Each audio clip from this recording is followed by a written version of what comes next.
Hello friend, आज हम बात करेंगे वृत्त के बारे में कि वृत्त क्या होता है एवं वृत्त का क्षेत्रफल जो होता है पाई आर स्क्वायर कैसे होता है, इसे सिद्ध करेंगे। तो यह भी बताएंगे कि वृत्त का जो परिध होता है 2 पाई आर, इसे भी हम सिद्ध करेंगे कैसे होता है। इसे सिद्ध करने के लिए सबसे पहले बात करेंगे वृत्त क्या होता है। तो वृत्त एक निश्चित बिंदु से समान दूरी पर बिंदुओं का बिंदुपथ होता है। एक निश्चित बिंदु से समान दूरी पर बिंदुओं का बिंदुपथ क्या कहलाता है? वृत्त कहलाता है। ठीक है।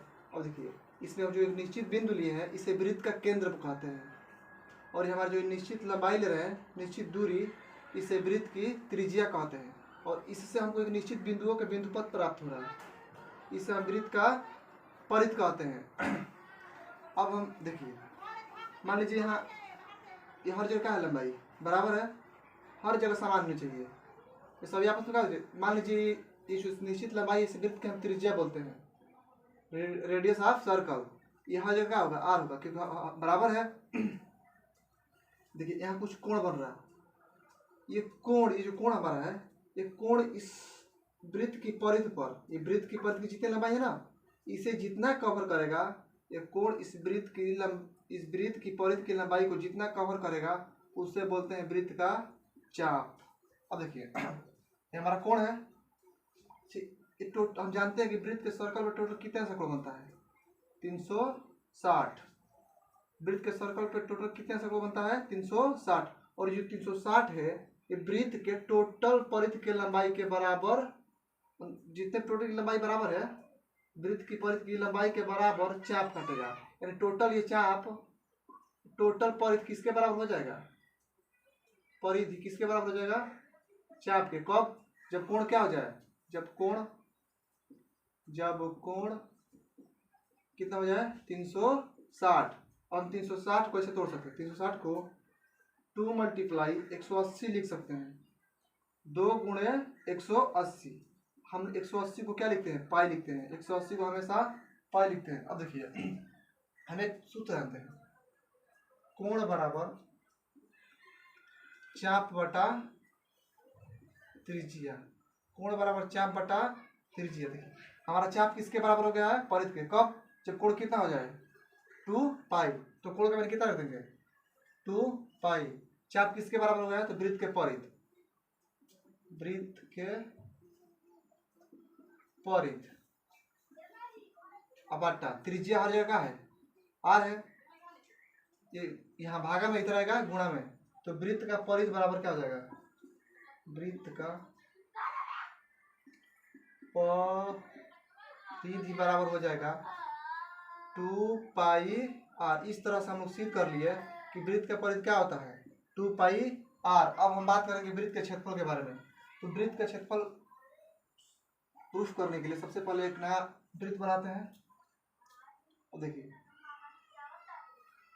ये हमारा वृत्त है, ये इसका केंद्र मान लिया हम O है।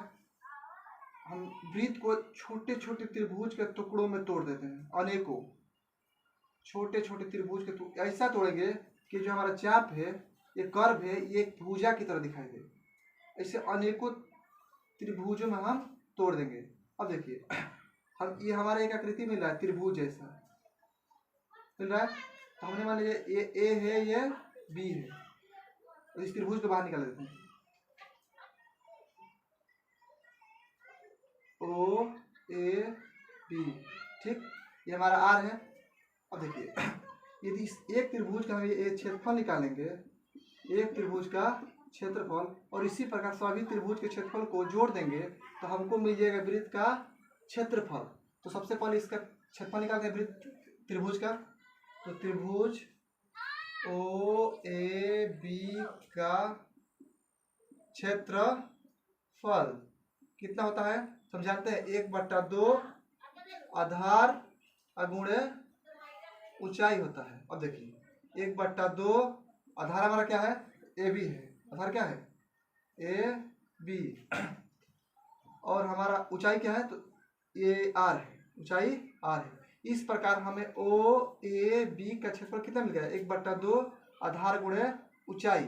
और इसी प्रकार हम सभी त्रिभुजों के क्षेत्रफल निकाल दें सभी त्रिभुज बहुत सारे तोड़ दे ऐसे, सभी त्रिभुजों के क्षेत्रफल निकाल दे और सभी त्रिभुजों के क्षेत्रफल को जोड़ेंगे तो सब में हमको आर और एक ये जो आर है और 1/2 सब में कॉमन मिलेगा।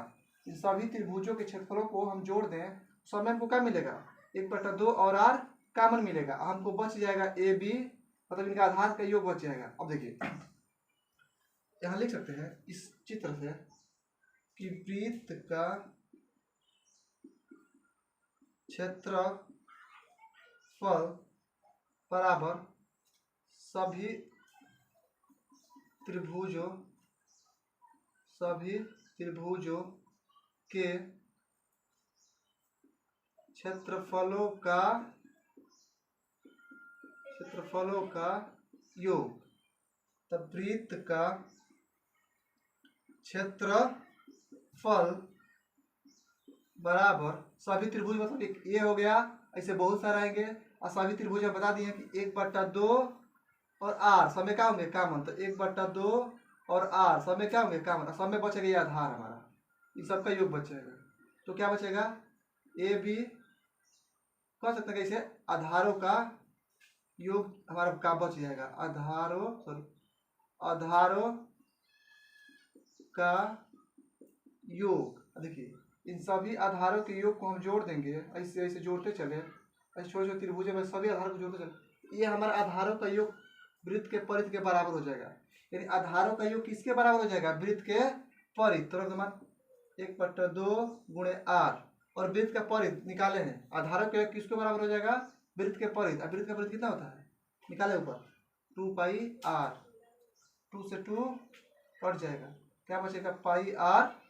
इस प्रकार वृत्त का क्षेत्रफल हमें πr² प्राप्त हो जाएगा।